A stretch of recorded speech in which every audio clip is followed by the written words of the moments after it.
mémoire a été déposée il y a quelques semaines, par écrit. L'audience en cassation est fixée au 23 novembre prochain. Pour le moment, on joue toujours à l'extérieur, c'est-à-dire au Luxembourg, avec des règles de droit luxembourgeoises, alors que je suis un citoyen français qui a été reconnu comme lanceur d'alerte ayant agi dans l'intérêt général européen. On prend les mêmes et on recommence, sauf le journaliste Édouard Perrin qui a déjà été relaxé 2 fois.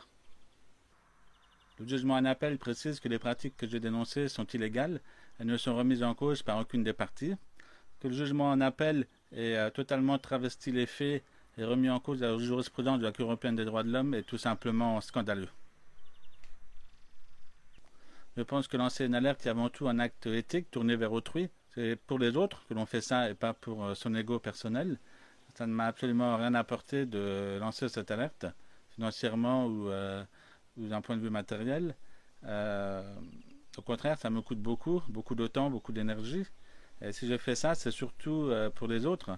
Si je vais en cassation, c'est pour qu'il y ait une sorte de jurisprudence ou d'avancée juridique, sociale, démocratique, pour que ça puisse servir à d'autres lanceurs d'alerte, pourquoi pas par la suite. Depuis que mon nom a été cité à la justice, mon avenir est surtout juridique et judiciaire. C'est mener ce combat avec mes avocats. L'avenir pour l'évasion fiscale d'une manière plus large, je pense qu'il sera à la fois juridique pour les lanceurs d'alerte qui sont dans les procédures, mais aussi et surtout citoyen, solidaire, politique, associatif, parce que l'évasion fiscale, il ne faut pas se leurrer. Vu les sommes en jeu, vu les intérêts en jeu, on y est parti pour des dizaines d'années, voire plusieurs générations.